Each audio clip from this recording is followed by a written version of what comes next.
Hello, today we're going to cover exercise 11 from our lab manual. We will cover the topic of joints and synovial joint movements.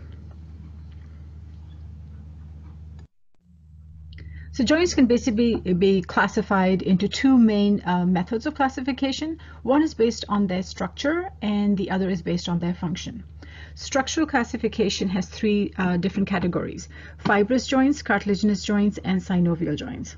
As the names indicate, fibrous joints means these are joints between very dense fibrous connective tissue.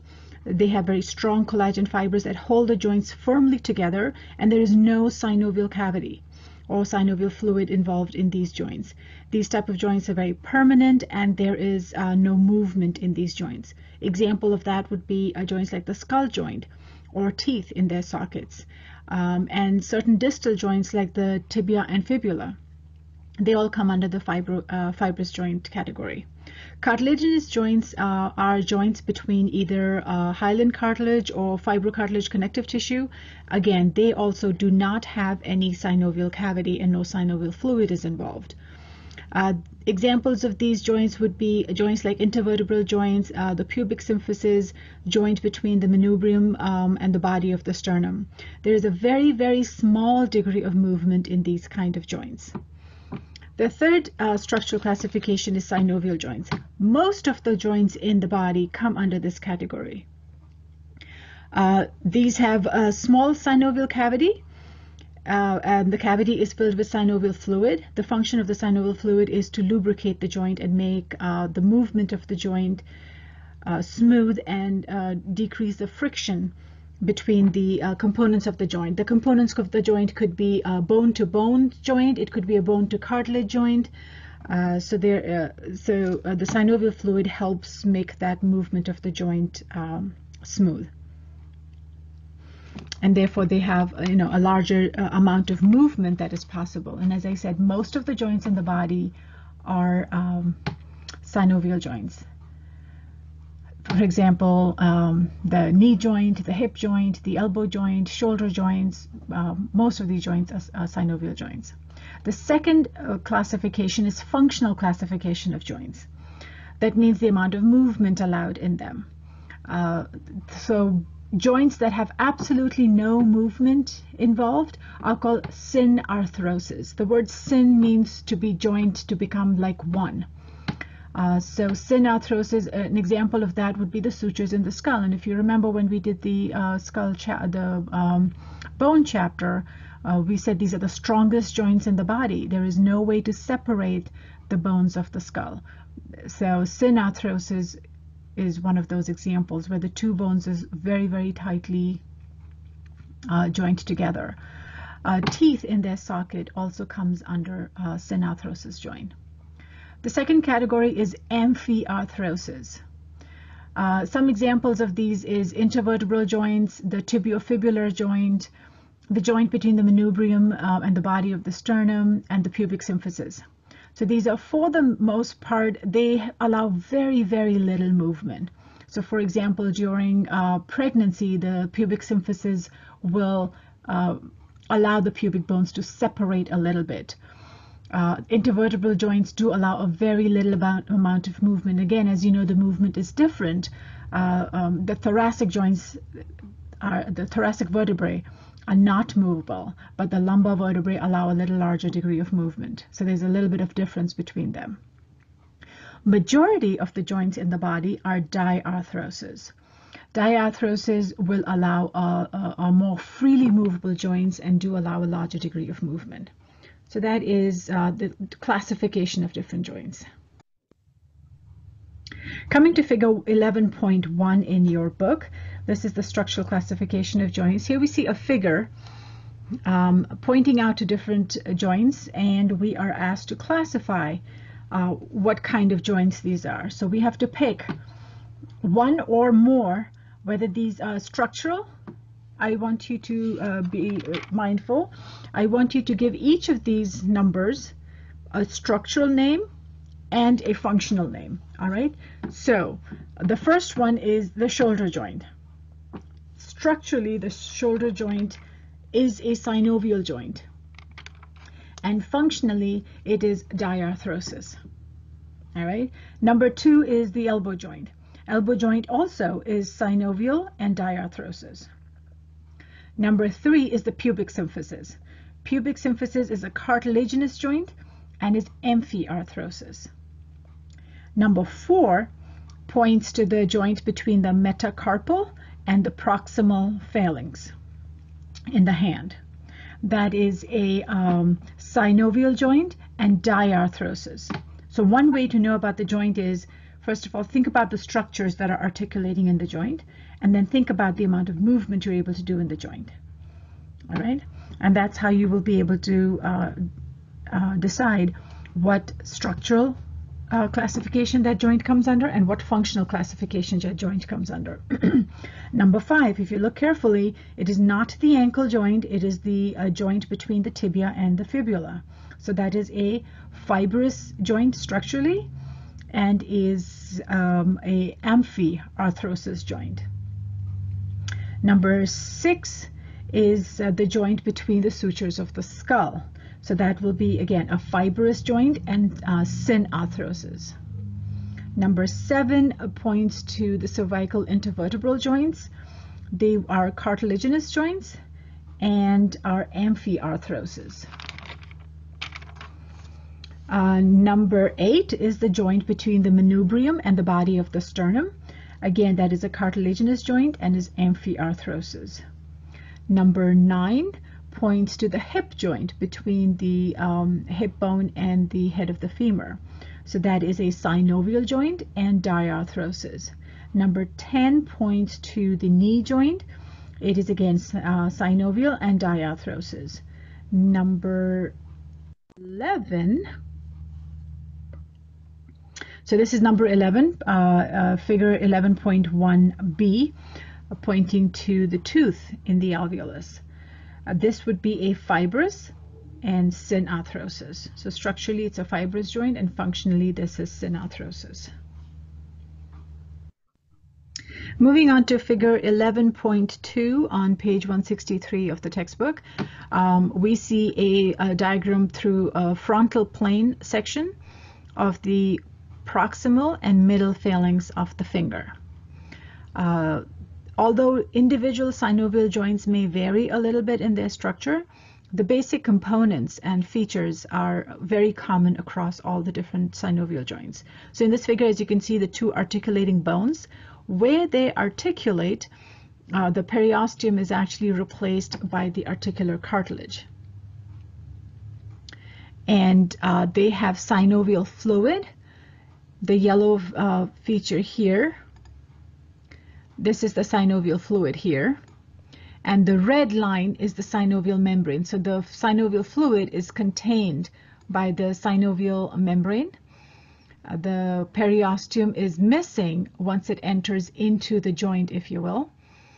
And the synovial, outside the synovial membrane, you have your fibrous membrane or the articular cartilage. The articular capsule, this is the articular capsule, the outermost layer. It has the fibrous membrane on the outside, and it has the synovial membrane on the inside. Within the synovial membrane, it contains a synovial fluid. All right, and as I said, the important function of the synovial fluid is to lubricate the joint, to decrease the friction between the two articulating bones, and to make a smooth movement at this joint possible. The synovial membrane is the one that secretes the synovial fluid. An important thing to remember here again is that there is no blood supply within this synovial membrane, and the articular cartilage receives most of its nutrition from the synovial fluid itself. So the blood supply stops short where the articular bone is. All right, so this was the model of the synovial fluid. Next is figure 11.2b, showing what a dissected synovial joint looks like. So number 1 points to the articular bone. Number 2 points to the fibrous membrane. Number 3 would be the synovial membrane. and the fibrous membrane, synovial membrane put together form the articular capsule. So the articular capsule has two layers. The outer layer is the fibrous membrane and the inner layer is the synovial membrane. Number 5 is the synovial cavity, which contains the synovial fluid, and number 6 points to the articular cartilage.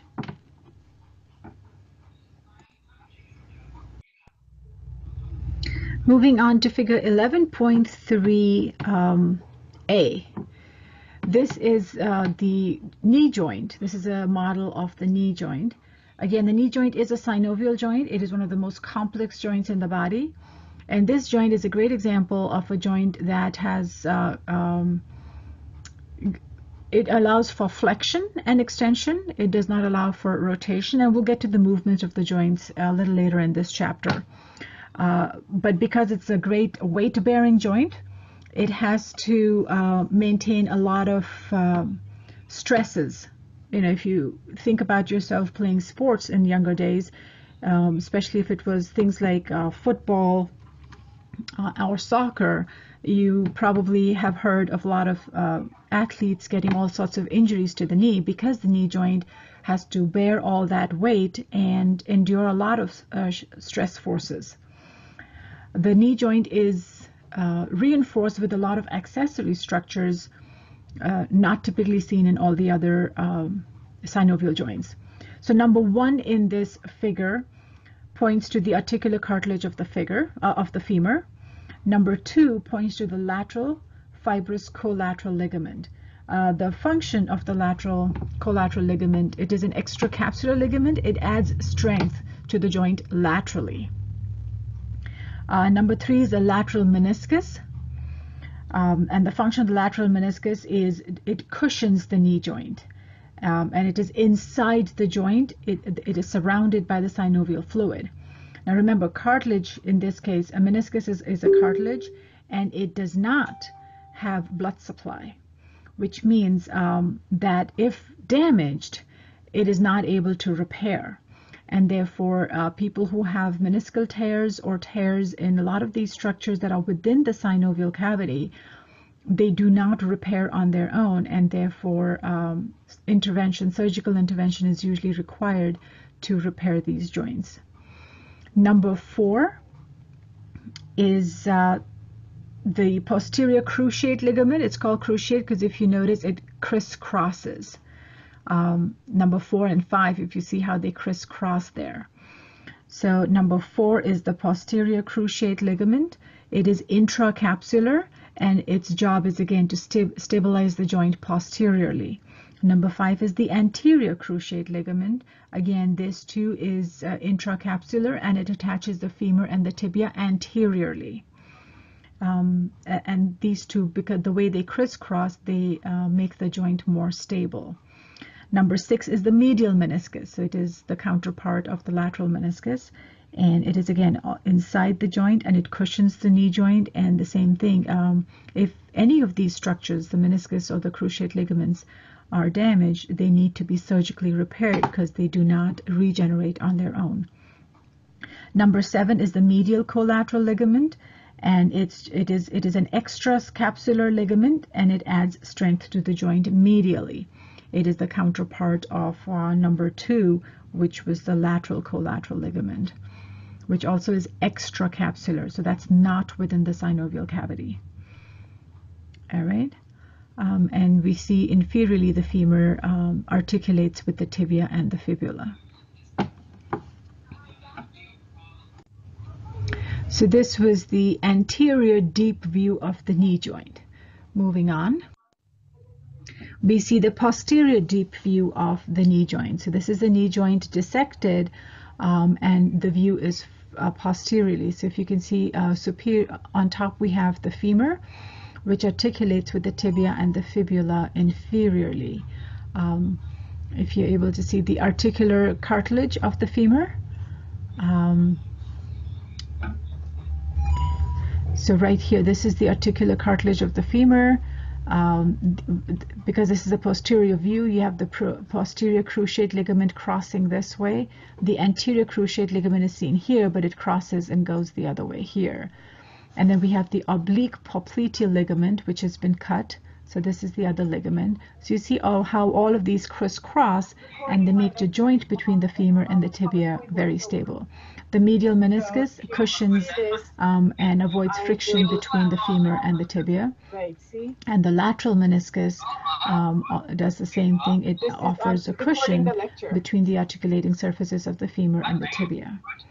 And these ligaments, like medial meniscus tear or lateral meniscus tear or an anterior cruciate ligament tear, these are common athlete injuries seen because they are doing a lot of the weight bearing and shear stress force bearing during sports. What else? We have the oblique popliteal, the anterior cruciate. We saw the fibular collateral ligament here. And we have the tibial collateral ligament here. This is called the fibular collateral because it is attached to the fibula, and this is called the tibial because it is attached to the tibia here. We have the posterior ligament of the head of the fibula. So you have these ligaments joining with the head of the fibula. Next, we get to figure 11.3c. This is the deep lateral view of the knee joint. So here we're able to see the lateral meniscus here between the femur and the tibia. This is the fibular collateral ligament going between the femur and the fibula. The articular cartilage of the femur. Here, of course, is the fibula. This is the periosteum of the tibia. This is the patellar ligament. And you see the patellar ligament is formed by the tendons of the quadricep muscles. And the patella is a sesamoid bone within the tendons of the quadriceps. And here's the synovial membrane. You can see how the patella is kind of sort of included, and the synovial membrane attaches to the patella. And inferiorly here you see the articular capsule, which has been cut open to be able to look inside the joint. All right, so that was a lateral deep view of the knee joint. Moving on to figure 11.3d, this is a sagittal section through the knee joint. All right, so this is as if the knee joint has been cut in between, sagittally through the bone and through the joint. And here too we see the femur on top, the tibia inferiorly, and here what we're able to appreciate are the bursas. So we have the suprapatellar bursa here between the patella and the femur. This is the articular capsule of the femur. We have the prepatellar bursa, this little gap here. So the important thing about the bursa, they are not within the synovial joint. They do not have synovial fluid in them. They are little pockets with fluid in them. And their job is very similar to the synovial joint and synovial fluid. They contain fluid and they reduce the friction. And the knee joint has about 13 bursas. So there are many, many bursas in the knee. So again, in athletes and in certain other osteoarthritic conditions, you would have heard of a condition known as bursitis. That is inflammation of the bursa. So patients will have pain and swelling of the joint. It'll be near the joint, not right in the joint, and it can be tricky to diagnose clinically difference between an intra-synovial joint pathology versus a bursitis. Again, bursitis can occur in chronic shear stress forces and strains to the joint, but is sometimes actually more common because of degenerative osteoarthritic conditions. So there are 13 bursas in the knee joint. They contain fluid in them, and their job again is to decrease friction between all the moving parts in a joint. So we saw the suprapatellar bursa and the prepatellar bursa. We have here the infrapatellar pad of fat. Again, the pad of fat offers cushioning, if you will. Right here, this is the medial meniscus. The infrapatellar bursa. You see this little dot here? That's the infrapatellar bursa with a little bit of fluid in it, again offering cushioning and decreasing friction between all these moving parts down here. So this slide here I've added to our usual slides to cover contents of table 11.1 on page 166. So I'll just go over these names to familiarize yourselves with these names before we move on to the figures. All right, so this is basically different kinds of movements at the joints. Again, remember all these joints are synovial joints, because in the other joints either you have no movement or very, very limited movement. So all of these movements are happening in synovial joints. The first kind of movement is gliding, and as the name itself suggests, it's a glide where the two articulating surfaces are gliding across each other. So it usually happens in bones that are flat bones, where the flat bones are gliding on top of each other. And we will come across a couple of examples of those in a minute. Then there are movements across the angle of a bone known as angular movement. Most of the joints in our body are capable of angular movements. The most common angular movement, will be like flexion. Flexion, to flex means to bend. Now, as a general rule of thumb, you can remember one way to guide you in knowing what movement is happening is if you're standing in anatomical position. When you move from the anatomical position into a fetal position, most of the movements happening across all of those joints are flexion. So from anatomical position, moving into a fetal position, you move your head and you bring your chin close to your chest. When the chin moves close to the chest, that is a flexion happening at the neck. Your hands bend at the elbow. That's flexion of the elbow. Your hips, you bring your legs up. Your hips flex. Your knees bend to bring your leg up closer to your chest. That's flexion at the knee. So all of the movements when the body moves from anatomical position into fetal position, those are mainly flexion movements. The opposite, when you go from a fetal position to the anatomical position, most of those movements are extension movements. To extend means to stretch out. All right? When you go beyond the anatomical position, when you're going from fetal position to anatomical, and then you continue that direction of movement beyond anatomical position, those are hyperextension movements. All right? So flexion means to bend, and usually this is a decrease in angle between the bones that form that joint, and it usually occurs along the sagittal plane. Extension means to stretch. Here you increase the angle between the bones of the joint and you restore it back to anatomical position. Hyperextension means excessive extension. So you continue the direction of movement of extension, but you're going past the anatomical plane. Abduction means to move away. So if you are moving something away from midline, any movement away from midline will be abduction movement. So if you're standing in anatomical position and you lift your arms as if you were about to start doing, say, jumping jacks.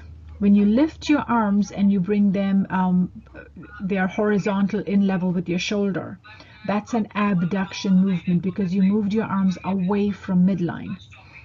Moving your arms back down and bringing them back into anatomical position is called adduction. So when you bring an appendage back towards closer to midline, that is adduction. Circumduction is a circular movement. So when you move a distant part of an appendage in a circular motion. So if you were to abduct your arms, lift them up so that they are in line horizontally at the level of your shoulder, and then you make circles with them. That would be a circumduction movement. Similarly, if you were to raise one leg, stand on one leg, raise the other leg and abduct it a little bit, and then make circles with that, that would be a circumduction movement of your at the hip joint. All right, and we will see figures of that in just a minute. I just want you to get a little familiar with these. Now, be careful mixing up circumduction with rotation. Rotation means revolve, means the joint is pivoting along one. So for example, when you nod your head in a no position, so you can literally, you can feel there's an axis going through where your vertebral column is, and your head is pivoting around. Think about the rotation of the planet. The Earth rotates on its axis. That is rotation. Circumduction would be, again using the example of the planet, would be equal to the revolution, where the Earth is revolving around the sun. So if your appendage or a part of a body is on an orbit around something, that is circumduction. So don't mix circumduction with rotation, okay? Rotation is along an axis a body part rotates, while circumduction, it is making circles around something. So make sure you're able to distinguish between these two movements. Some other special movements of the body are elevation, as the name again indicates. It is to move something upwards, raising the body part vertically. So when you shrug your shoulders, that is elevation. You move the shoulder from anatomical position and you lift your shoulder joints upwards.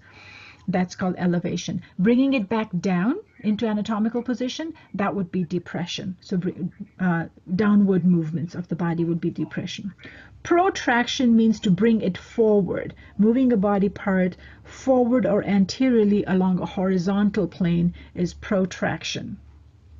And retraction is the opposite, drawing it back towards the body or moving it posteriorly. And we will see a couple of movements and figures, but I just want you to get accustomed with these names, and therefore I added this slide in here. Retraction means to draw back, and we will see the difference between protraction and retraction in a minute, okay? Then comes supination. If you look at your arm, put your arm forward, and if you were to turn it as if you were making a donation to someone, and maybe I can add a video of it to show that to you. So if you're making a donation, that means the palm surface, the palm of your hand, instead of facing upwards, and I'm talking about your arm is stretched forward, not an anatomical position. If your arm is stretched forward and your palm is facing upwards, that is a supination movement. Now rotate your arm such that your palm faces downwards. You see how that movement is a rotation of your forearm. You've gone from a supinate position to a pronation movement. So you're turning your hand, you're rotating your hand downwards. And the synonym I use to remember this is if you're donating, you're pronating. All right? So if you pretend like you're holding something in your hand and you turn your hand to drop the donation into a box or a bag. So when you donate, you pronate. And the opposite of that is supination movement. All right. Inversion is when you're turning something inwards. So for example, if you're standing on your foot and you turn the sole of your foot inwards to face the midline, that is called inversion. And the opposite is eversion, when you turn the sole of your foot outwards to face laterally. That is eversion. Dorsiflexion, again, for example, if you're standing in anatomical position and you flex the ankle joint upwards so that your toes lift off the ground, that is dorsiflexion. Plantar flexion is the opposite of that. Is if you're standing in anatomical position and you stand up high, go on your tippy toes. So now you've moved your ankle joint such that your heel takes off the ground and your toes are on the ground. That's plantar flexion. All right, so now that we've gone over the terminology and the type of movements, we are going to start seeing some examples of that. So here is figure 11.4 on page 167, 11.4a. This is showing the movement of the head as if you're saying yes.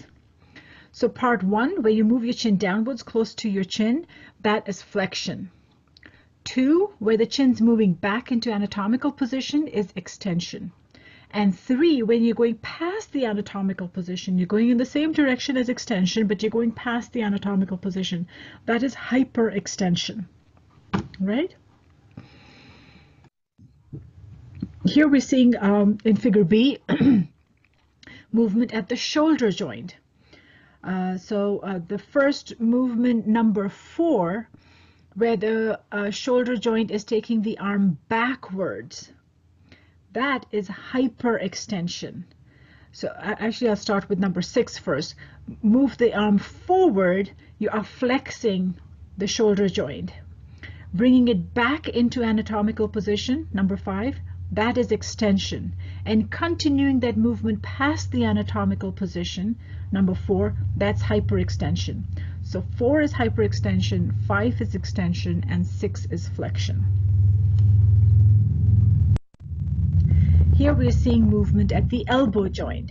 You start in the anatomical position and you start lifting it upwards. So number 7 is flexion. All right. And number 8 is the opposite direction of flexion, getting it back into anatomical position, is extension. So 7 is flexion, 8 is extension. 11.4D shows movement at the wrist joint.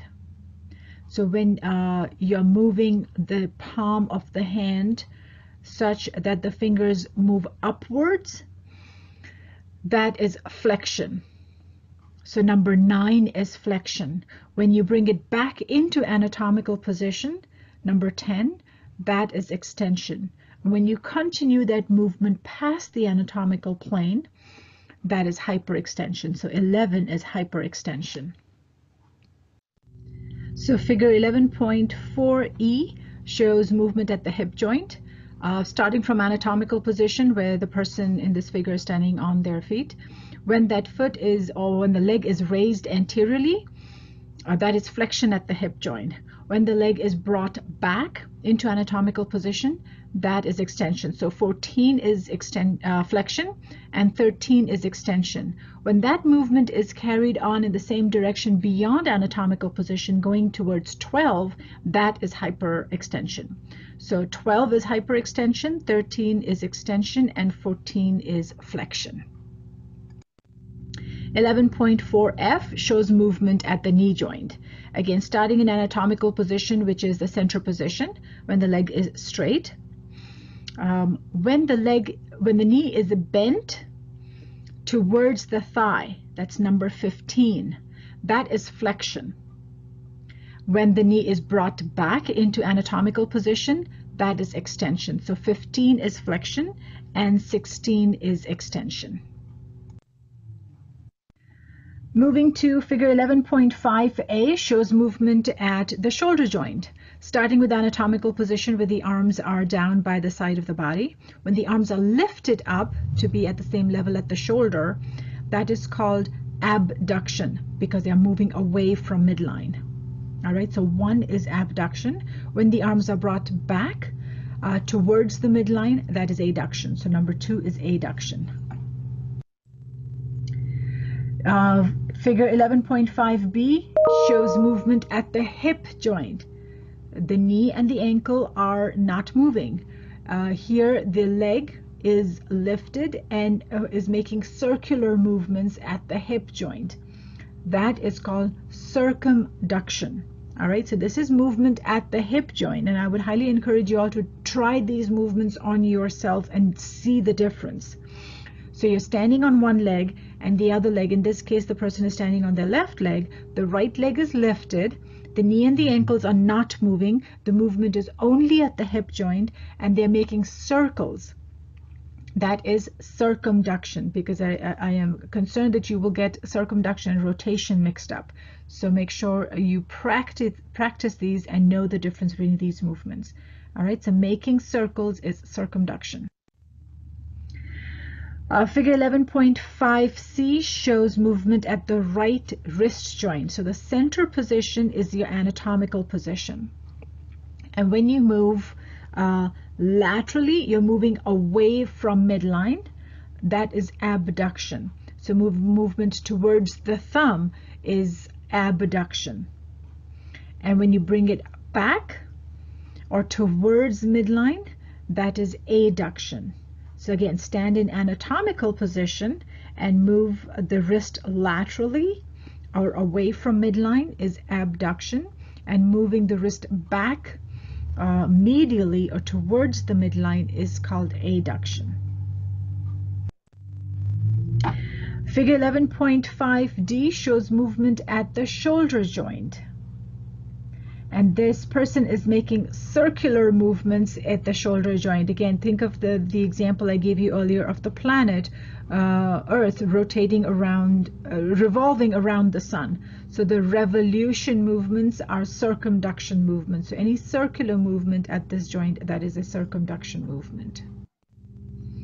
Figure 11.5E shows movement at the hip joint.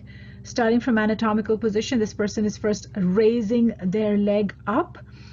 So the leg is moving away from midline. Number 8, that will be abduction.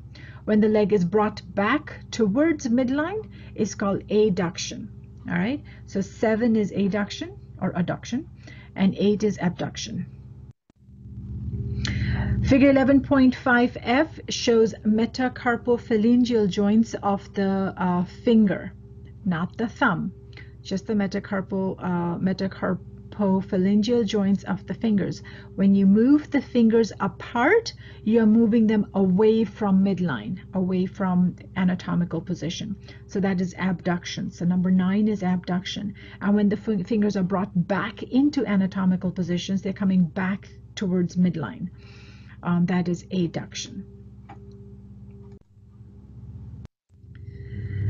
Figure 11.6A on page 169 shows movement at the atlantoaxial joint, where the head is saying the no movement. So when you're moving your head side to side, that is rotation. Now remember, rotation, like the rotation of planet Earth, you have an axis around which the body part rotates.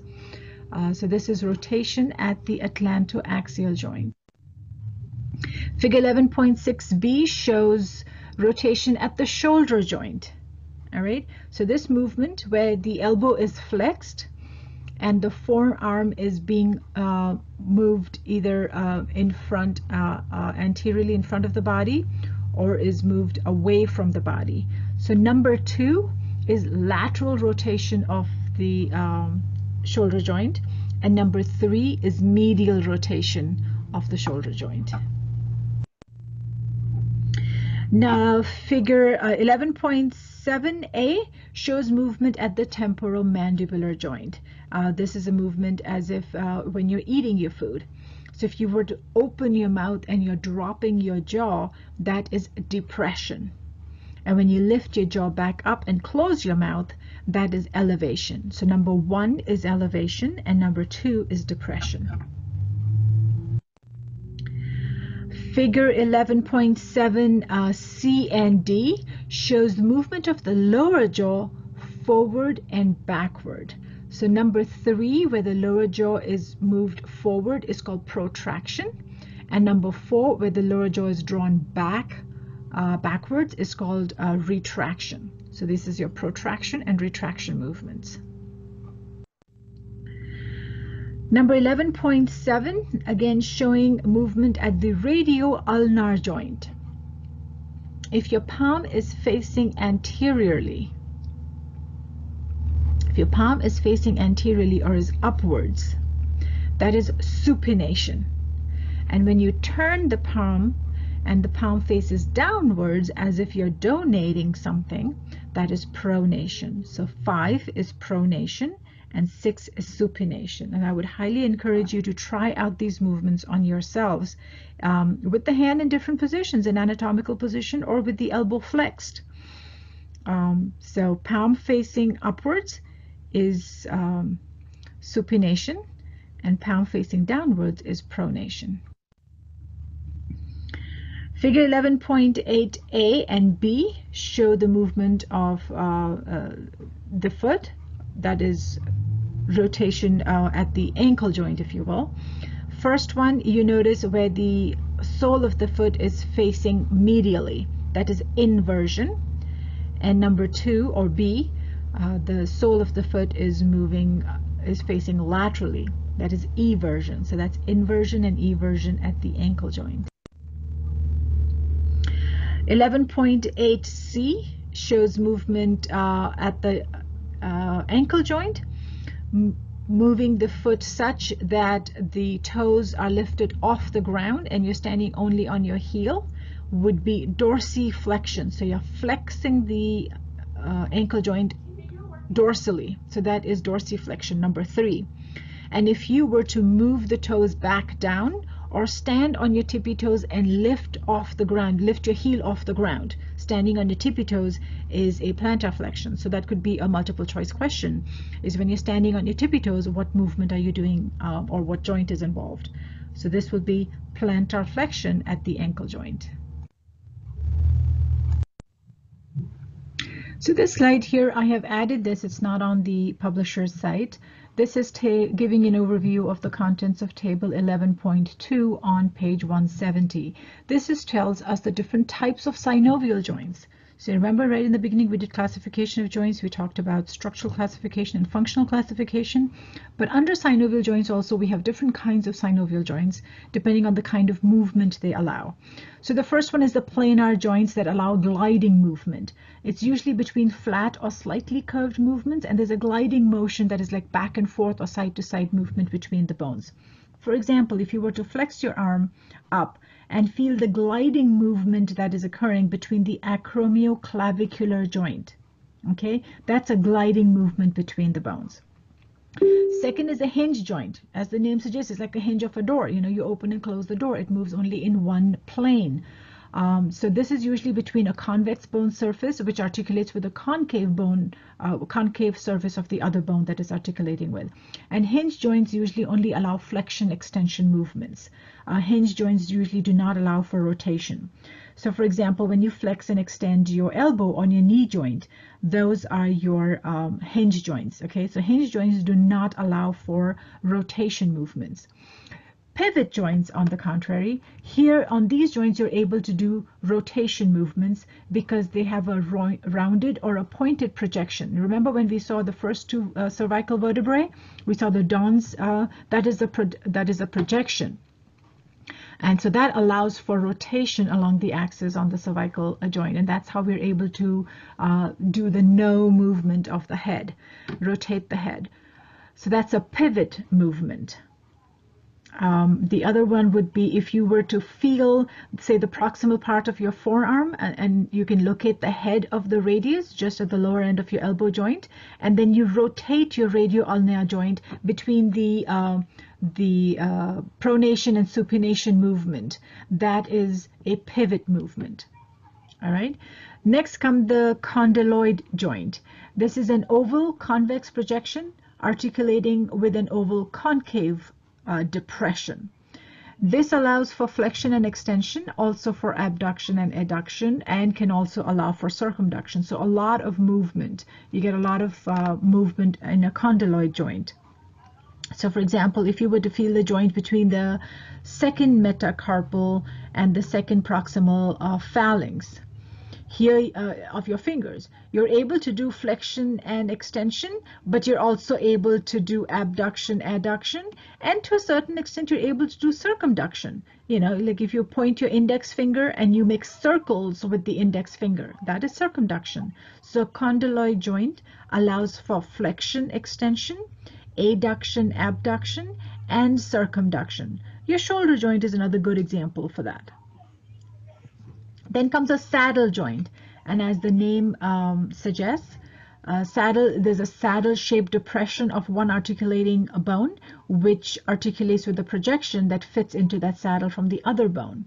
Again, this is very similar to a condyloid joint, but the movement has larger range to it.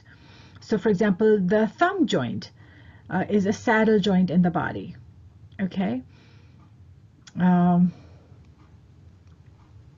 So the movement that we do on with the thumb, that is, thumb is the only saddle joint in the body. Finally, we come to a ball and socket joint. As the name suggests, one articulating surface of a bone acts as a ball, its ball-shaped head, that articulates with the cup or the socket of the other articulating bone. A great example of that is the hip joint. So the head of the femur acts like the ball, and the acetabulum of the hip bone acts like the socket, and the head fits into the socket. And this allows for free movement. You can do flexion, extension, abduction, adduction, circumduction, rotation. And I would again highly encourage you to spend some time with these movements, especially at the hip. You want to be able to separate, do pure flexion when you lift your leg, like when you go from a standing position to a sitting position. You are flexing at the hip. When you go back from a sitting position to a standing position, you are doing extension of the hip. When you're standing up and you're raising one leg laterally, that is abduction movement. And when you bring that leg back down to an anatomical position, that is abduction. But you can do mixture of these movements. When you're doing workouts, you're doing flexion and abduction at the same time. You may do extension and adduction at the same time. And then circumduction is when you're making circles with the leg. All right, so there are some of the movements that we do can get really complicated because they involve components of all of these. So here I'm going to give you the next three figures. If you look at pages 173 and 174. So this is the right shoulder joint frontal section. I want you to label these three parts here. This is your homework assignment, and I will create a drop box for it. All you can do is just on a piece of paper write down what is 1, 2, and 3, and the next two figures you have 4, 5, and it goes down till 15. So just label 1 through 15 on a piece of paper, or if you want to do it in the book and somehow maybe take a picture of it or scan it or something and submit that as an attachment, that's fine too. All right. So this figure here too is from the book, and this is part of your homework. So just label parts 4 and 5, and you can all submit all this together on one piece of paper. So this is again part of your homework. Label these parts. So in this figure 2, from part 6 to 10, label these parts. Part is your homework and submit that. And even below that, part B, synovial joint movements, goes down from points 11 to 15. I want you to answer those and submit all that. So 1 through 15, answer those questions and submit them to me as homework. And I will give you 4 days from the time I upload this onto D2L. I will give you 4 days to get this done and submit it. All right, thank you.